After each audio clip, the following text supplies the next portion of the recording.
Hello viewers, আসসালামু আলাইকুম। আশা করি সবাই ভালো আছেন। আমি আজকে এই ভিডিওটির মাধ্যমে দেখিয়ে দিব কিভাবে বিডাইকিউর ওল্ড ভার্সন এক্সটেনশনটি ইউজ করা যায়। আর যারা বিডাইকিউর এক্সটেনশনের আপডেট নিয়ে সমস্যায় আছেন তাদের জন্য আজকের এই ভিডিওটি। আচ্ছা, আমি সরাসরি চলে যাচ্ছি মূল ভিডিওতে। আমি যে কোনো একটি ব্রাউজারে যেতে হবে। ব্রাউজারে আসার পর এই যে এখানে যদি বিডাইকিউ এক্সটেনশনটা আগের ওল্ড আপডেট ভার্সনটি এক্সটেনশন অ্যাড করা থাকে ওইটাকে রিমুভ করতে হবে। তো রিমুভ করতে কিভাবে করতে হয় এটা হয়তো আশা করি সবাই জানেন। তো সেই বিষয়টা আর আমি আর দেখাচ্ছি না।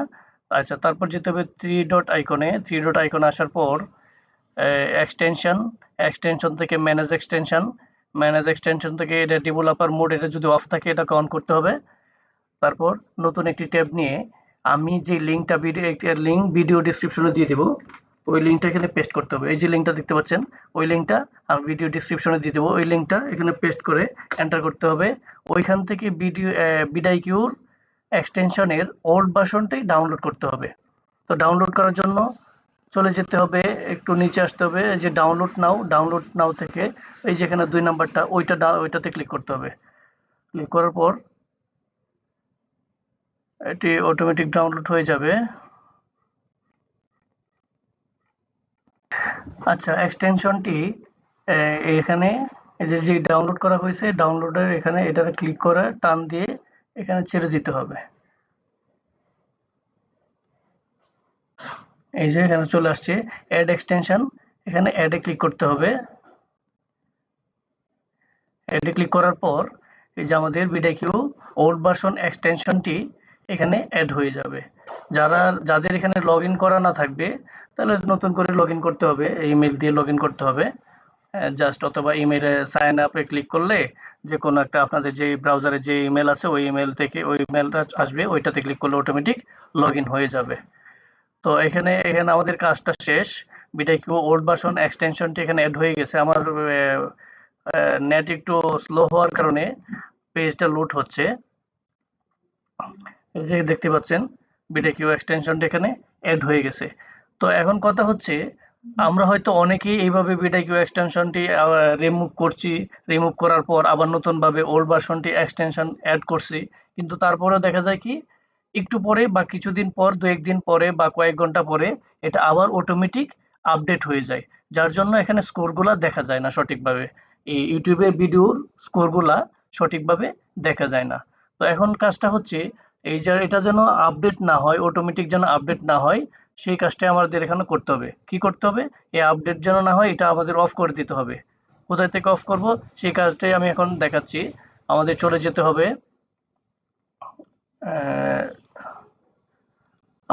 যেতে হবে হচ্ছে দিস পিসিতে আসার পর এই যে সি লোকাল ডিস্ক সিতে ক্লিক করতে হবে। তারপর হচ্ছে ইউজারে ক্লিক করতে হবে। ইউজার আসার পর আবার ইউজারে ক্লিক করতে হবে। তারপর হচ্ছে এখানে অ্যাপ ডাটা আপনারা হয়তো এখানে খুঁজে পাবেন না। যদি না পান তাহলে এই যে সার্চ বার আছে, সার্চ বার এখানে লিখতে হবে পার্সেন্টেজ অ্যাপ ডাটা, আবার পার্সেন্টেজ, এন্টারে ক্লিক করতে হবে। এন্টারে ক্লিক করার পর এই যে উপর দেখা যাচ্ছে অ্যাপ ডাটাতে ক্লিক করতে হবে। অ্যাপ ডাটাতে ক্লিক করার পর তারপর আবার লোকালে ক্লিক করতে হবে। লোকাল থেকে এই যে গুগলে ক্লিক করতে হবে। গুগল থেকে ক্রোমও ক্লিক করতে হবে। তারপর হচ্ছে ইউজার ডাটাতে ক্লিক করতে হবে। তারপর এই যে এখানে আপনাদের এই ব্রাউজারে যে কয়টা আমাদের পিসিতে যে কয়টা ব্রাউজার অ্যাড করা আছে সবগুলো ব্রাউজার এখানে দেখাবে। তো আপনি যেই ব্রাউজারে বিডাইকিউ এক্সটেনশনটি অ্যাড করতে চাচ্ছেন ওই ব্রাউজারে যেতে হবে। তারপর আমি চাচ্ছি যে ওই ব্রাউজারটাতে অ্যাড করতে, তো এই ব্রাউজারে গেলাম। যাওয়ার পর এই যে এক্সটেনশনে ক্লিক করতে হবে। এক্সটেনশনে আসার পর এই যে আপনার দেখতে পাচ্ছেন, এটা আপনি কিভাবে বুঝবেন যে এটা বিডাইকিউর এক্সটেনশন কিনা, সেটা আপনার ব্রাউজার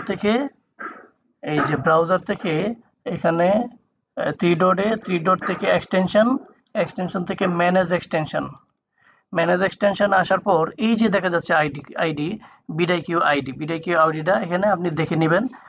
পুরাটা হয়তো না দেখতে পারলে এই যে শেষের অংশটুকু দেখবেন, জিবিএইচএল। আচ্ছা ঠিক আছে, জিবিএইচএল। এই যে আমার দেখেন এখানে কোনটা আছে, এই যে জিবিএইচএল, ওইটাতে কার্সর রেখে রাইট বাটনে ক্লিক করতে হবে। রাইট বাটনে ক্লিক করার পর প্রপার্টিজে ক্লিক করতে হবে। প্রপার্টিসে আসার পর সিকিউরিটিতে ক্লিক করতে হবে। সিকিউরিটিতে আসার পর এই যে দেখা যাচ্ছে সিস্টেম, তারপর হচ্ছে আপনার পিসির যে নাম অ্যাডমিনিস্ট্রেশন ওইটা, তারপর এখানে এডিটে ক্লিক করতে হবে। এডিটে আসার পর এই যে নিচের যে অপশনগুলো আছে এখানে আমি নিচে চলে গেলাম, নিচে রাইট এর ডিনাই, রাইটের জায়গাতে ডিনাইয়ে একটা টিক চিহ্ন দিয়ে দিতে হবে। লিস্ট ফোল্ডার কন্টেন্ট ওইটাতে একটা টিক চিহ্ন দিয়ে দিতে হবে।